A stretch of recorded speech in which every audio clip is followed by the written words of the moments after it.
მეორე ანუ უпроსტოდ მესამე ჯგუფი ქართველური და აფხაზური ადიღეური ენების შემდეგ არის ცენტრალური კავკასიური ენები. ეს არის ჩეჩნურ, ინგუშურ, ბაცხური ენები, რომლებსაც კიდევ პირობითად ნახურ, ანუ ვაინახურ ენებს უწოდებენ. ვაინახური ენები გავრცელებული არის ჩეჩნეთის ტერიტორიაზე, დედაქალაქი გროზნი და ინგუშეთის ტერიტორიაზე, დედაქალაქი მალგობეკი. მესამე ენა არის დაცული მხოლოდ ერთ სოფელში, ზემო ალვანში, ეს არის ბაცხური ენა. ეს ენები საკმაოდ განსხვავდება ერთმანეთისაგან, განსხვავდება მათი ისტორიაც. ბაცხური მე-16 საუკუნიდან ჩნდება საქართველოს ტერიტორიაზე, რაც შეეხება ჩეჩნურ და ინგუშურს, ეს ენები ორივე ფაქტობრივად იყო წარმოადგენენ დიალექტებს, იმდენად ახლოს დგას ერთმანეთთან. თუმცა პოლიტიკური თვალსაზრისით ესეც გაყოფილი იყო, ხან შეერთებდნენ ერთმანეთს, ხან დააშორებდნენ, ხან მთის ერთიან რესპუბლიკის შემადგენლობაში შედიოდა, ისევ და ისევ პოლიტიკური თვალსაზრისით და აგერ 90-იან წლებიდან ფაქტობრივად ესენი გაიყვნენ და ცალკე რესპუბლიკებს წარმოადგენენ. ჩეჩნეთი ცნობილია როგორც მსოფლიოში ყველაზე ცხელი წერტილი, იმიტომ რომ მათი თავისუფლების მოყვარეობა ცილდება საზღვრებს, როგორც აღნიშნავენ რუსი პოლიტიკოსები. საქმე ის გახლავთ, რომ მე-14 საუკუნის შემდეგ ჩეჩნეთში პრაქტიკულად ფეოდალიზმი მოისპო და გვაროვნული, კლანური გაერთიანებები შეიქმნა, რომლებიც გარკვეულწილად ერთმანეთში მშვიდობიანად ცხოვრობენ თავიანთი ადათობრივი წესის მიხედვით და ვერც შიდა ომებს იტანენ ერთმანეთთან დაპირისპირებას და ვერც სხვებისგან ჩაგვრას. მეოთხე ერთეული ეს არის დაღესტანი. დაღესტანი არის ტერიტორიულადაც ყველაზე დიდია და ენების და ეთნიკური ერთეულების მიხედვით ადგილობრივი კავკასიური დაღესტნური ტომების მიხედვით ყველაზე ჭარბია, 26 ენა სულ. დაღესტნური ენები გაიყოფიან სამ ქვეჯგუფად. ეს არის ფაქტობრივად ნათესაური, როგორც ლინგვისტური, ისე ეთნიკური ნიშნების მიხედვით გაერთიანება მათი. ეს არის ხუნძურ, ანდიურ, დიდოური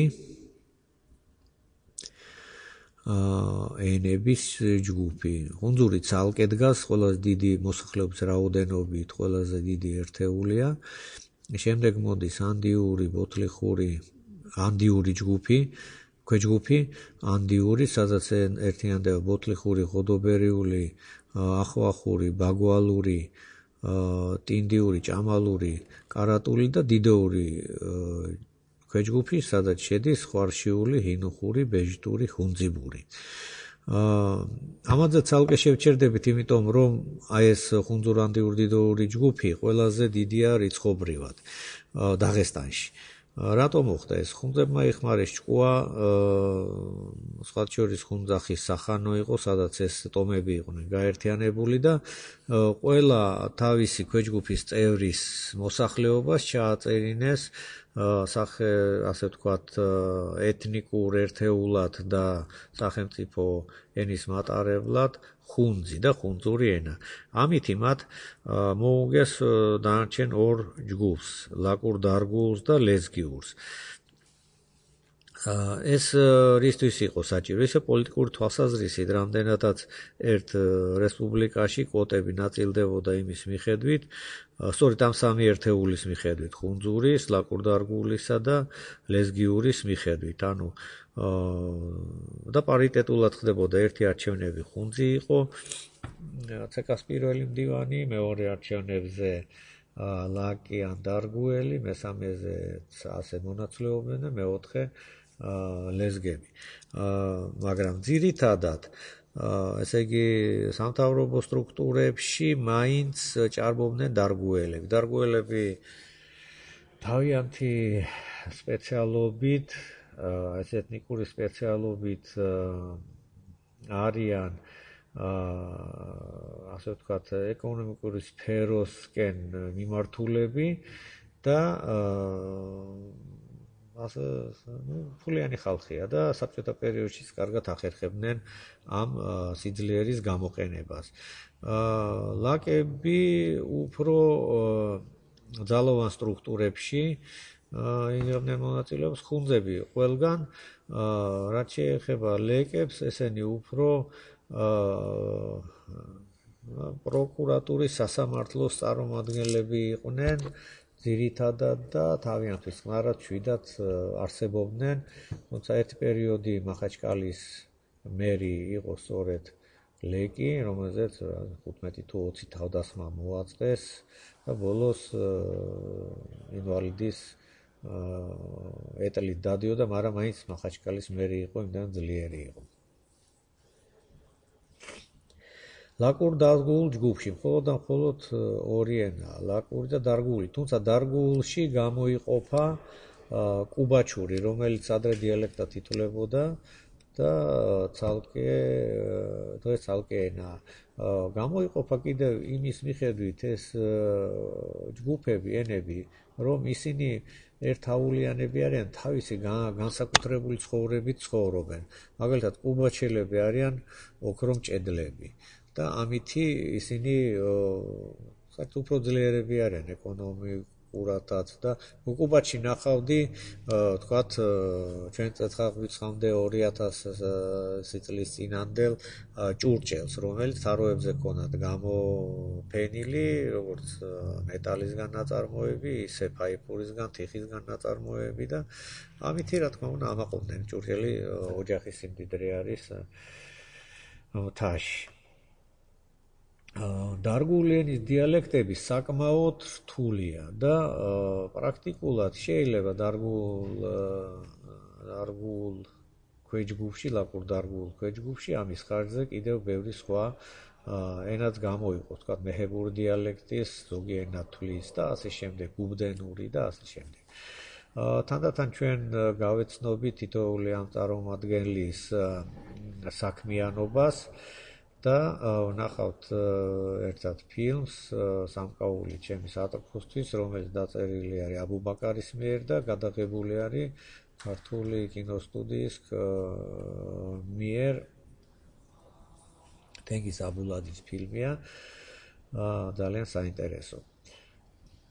მესამე ქვეჯგუფი, რომელიც ამ ერთეულში შედის, ეს არის ლეზგიური ენა. ლეზგიური ენა მოიცავს 10 ლეზგიური ქვეჯგუფი 10 ენას. მთავარი არის ლეზგიური ენა, ყველაზე დიდი არის, დაბლობზეა განფენილი, თუმცა იწყება, ან მთავრდება, როგორც გნებავთ, მთაში. სოფელი ყურუშია და ყველაზე მაღალი ერთ-ერთი სოფელია დაღესტანში. იქიდან დავიწყოთ ვთქვათ, რომ მდინარესავით იქიდან იღებს სათავეს ეს ლეზგიური ენა. ლეზგები თავიანთი ყოფით, ქცევით, ხასიათით ყველაზე მეტად გავგვანან ქართველებს, იმიტომ რომ აქ არის დაბლობისა და მთის ეკონომიკის შერევა, აქ იყო უძველესი დროიდან ვაზი და შესაბამისად ის ვასულის ხასიათითაც ერთმანეთს ემსგავსება. ყოველ შემთხვევაში ჩვენ ასე ჩავთვალოთ. მეორე არის რაოდენობრივად თაბასარანული ენა, თაბასარანელები. ესენი დაბლობის ხალხია და უფრო მეტ გავლენას გაინცდიან თურქული ენის, ასეთ აზერბაიჯანელებიც არიან, ნამონღოლარი ხალხიც არის და უნდა ითქვას, რომ ვიკიპედიაში თაბასარანული ენა შეტანილია, მოხსენიებულია როგორც გინესის წიგნში შესული ერთ-ერთი ყველაზე რთული ენა, რადგან რა თქმა უნდა ალბათ ვერ დავეთანხმებით. მართალია მას 48 ადგილობითი ბრუნვა აქვს, მაგრამ ეს არ განსაზღვრავს ამას. ალბათ ისევ და ისევ უსლარის გამოთქმის გამო, რომ ყველაზე ძნელად მოუხდა მას თაბასარანული სახწერა. აღულური ენა, ეს სამივე ენა ერთმანეთის გვერდით დგანან. წახური და რუთულური ეს ენები ერთი ენის ორი დიალექტი იყო მანამდე ძველად წახურ მუხადურს უწოდებდნენ, მაგრამ შემდეგ მკვლევარებმა გადაწყვიტეს, რომ გაეცალკევებინათ. შესაბამისად მოხდა მათი ეთნიკური ერთეულების, თვითყოფადობის დამტკიცების გამო ერთმანეთისგან გამოყოფა. საინტერესო არის აქ ორი ენა, უდური და არჩიბული.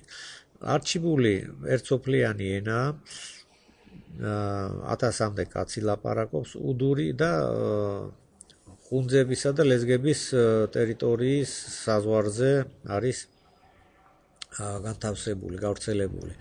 უდიური აზერბაიჯანის ლეკების ენა, მოსახლეობის ენა, უძველესი დროიდან იხსენიებიან როგორც უტიები და როგორც შემადგენელი ალბანეთის სახელმწიფოს, კავკასიური ალბანეთი. ცალკე ჯგუფს ქმნიან ეგრეთ წოდებული შაჰდაღის ენები. შაჰდაღის ენები ეს არის სამი სოფელი, სადაც გავრცელებული, რომელიც მდებარეობს შაჰდაღის და შალბუზდაღის სიახლოვეს, ეს წმინდა მთებია სამხრეთ კავკასიაში, დაღესტანში და ითვლება, რომ ამ მთებზე ასვლა, სადაც სალოცავი აქვთ მოწყობილი, სამჯერ ასვლა უდრის ერთხელ მექაში მოგზაურობას, იმდენად რთულია. ყველა თავის, ასე ვთქვათ, სალოცავს ადიდებს და თავის პატარა რელიგიურ გარემოს ქმნის და ამითი აწინაურებს თავიანთ თავს სხვა სხვებთან შედარებით, სხვა მეზობლებთან შედარებით. ბუდუხურზე, ხინალუღურზე და კრიწულზე ლაპარაკობენ დაახლოებით 600-დან ბუდუხელები 600 კაცია დღეს სოფელში, ხინალუღი 1000-მდე მოსახლეობა, კრიწების მოსახლეობა არის მეტი და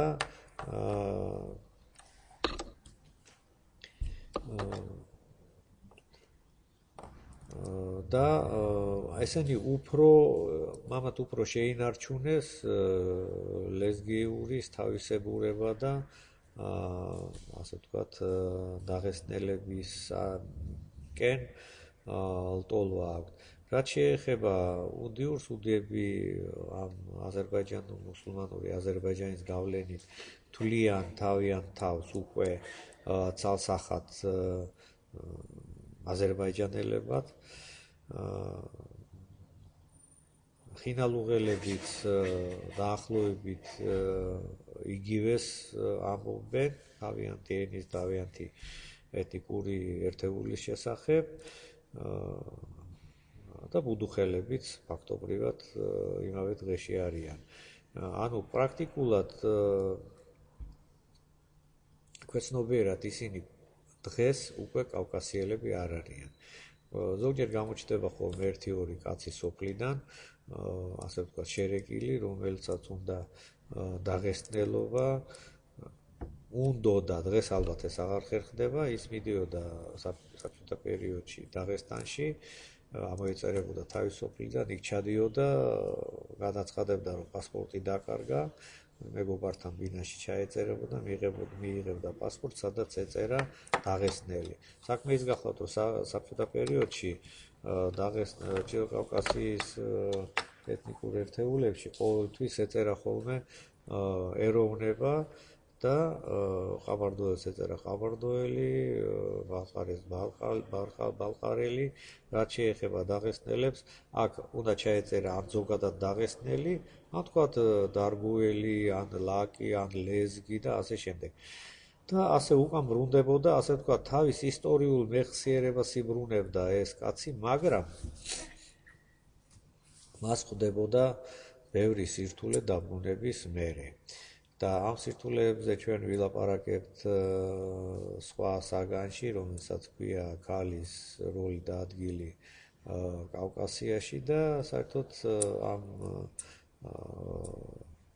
კავკასიურ პოლიტიკაზე, როგორც ჩრდილო, ისე სამხრეთ კავკასიურ პოლიტიკაზე. ეს ამენების გავრცელება აღნიშნული არის აქ ციფრებით და შემდეგ შეგვეძლება რუკაზე ნახვა, სად მდებარეობს, რა ბუნებრივ პირობებშია, რა არის მათ შორის გეოგრაფიული გამყოფი, ეს არის ქედი თუ მდინარე, როგორც დაღესტანსა და შორის აზერბაიჯანს შორის, როგორც ურთიერთ ამ რესპუბლიკებს შორის და ასე შემდეგ. დაღესტნის ტერიტორიაზე ამათ გარდა სახლობენ მონღოლური ტომები. ჩვენ ვახსენეთ ყაბარდო-ბალყარელები, ყარაჩაი-ჩერქეზები, სადაც ყარაჩაელები და ბალყარელები თურქული მოდგმისანი არიან, დაღესტნის ტერიტორიაზე ცხოვრობენ ნოღაელები, კუმიკები და ის ისტორიულად ჩვენთვის ცნობილი ყივჩაღები.